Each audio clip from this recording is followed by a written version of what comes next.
আকাশে উড়িলে যদি হইতো আউলিয়া, সবচাইতে বড় আউলিয়া হতো তোতা ময়নাটিয়া। পানিতে ভাসিলে যদি হইতো বড় পীর, সবচাইতে বড় পীর হইতো কচ্ছপ আর কুমির।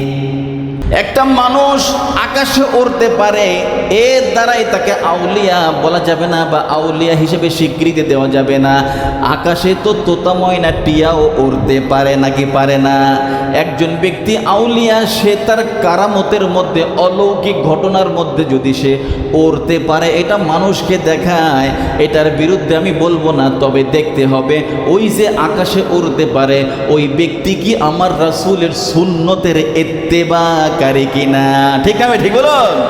যদি সে সুন্নতের ইত্তেবাকারী হয়, যদি তার মধ্যে কোরআনের হুকুম জারি থাকে, সে যদি হক্কানি আলেম হয়, এরপরে যদি তার মধ্য থেকে কোনো অলৌকিক ঘটনা ঘটে, এটা হবে ওলি আল্লাহদের দ্বারা দেখানো কারামত। বলুন কি হবে?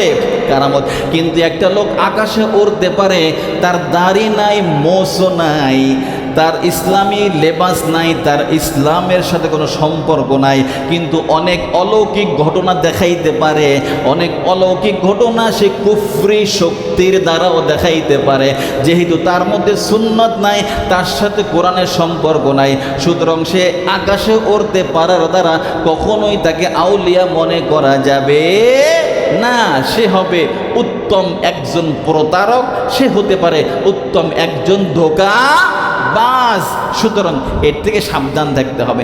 হুজুর, একজন মানুষকে আমি দেখেছি সে পানির উপর দিয়ে হাঁটতে পারে, যেটা আমি বললাম, পানির মধ্যে তো, পানির উপরে তো কচ্ছপ আর কুমিরও উঠতে পারে। ঠিক না ভাই? ঠিক বলুন।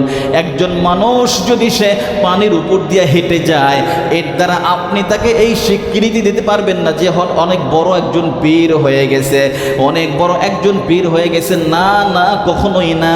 যিনি পানির উপর দিয়ে হেঁটে চলে গেলেন, মানুষ খালি চোখে দেখলো, ওই ব্যক্তির মধ্যে যদি আমার রাসূলের সুন্নতের আমল থাকে, ওই ব্যক্তির মধ্যে যদি শরীয়ত থাকে, ওই ব্যক্তি যদি হক হালালি মতো চলে, আল্লাহ পাক কোরআনে যা বলেছেন তা মেনে চলে, আর কোরআনে যা নিষেধ করেছেন তা বর্জন করে চলে, এটা যদি পরীক্ষিত হয়, তাহলে অবশ্যই ওই ব্যক্তি আউলিয়া।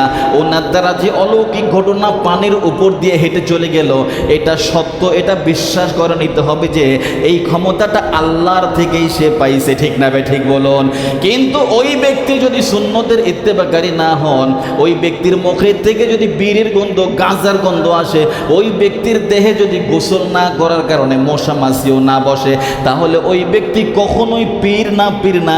সে পানির উপর দিয়ে হাঁটতে পারে, মানে হচ্ছে সে হলো একজন উত্তম ধোঁকাবাজ।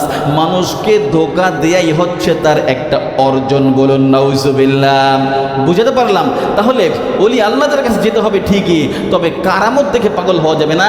যার মধ্যে কোরআন সুন্নাহ নাই, তাকে অনুসরণ বা তাকে ফলো করা যাবে না, কখনোই না। অলৌকিক ঘটনার সাথে অলি বিশ্বাস করার সম্পর্ক নাই। অলৌকিক ঘটনার সাথে অলি বিশ্বাস করা বা স্বীকৃতি দেওয়ার সম্পর্ক নাই। অলি যদি স্বীকৃতি দিতে হয়, সে শরীয়ত পালনকারী হলে সে আল্লাহ পাকের অলি। ঠিক না ভাই? ঠিক বলুন। এরকম একজন অলি ছিল শুরুতে, যার নাম আমরা বলেছিলাম সাইয়েদনা বড় পীর আব্দুল কাদের জিলানী রহমাতুল্লাহি আলাইহি।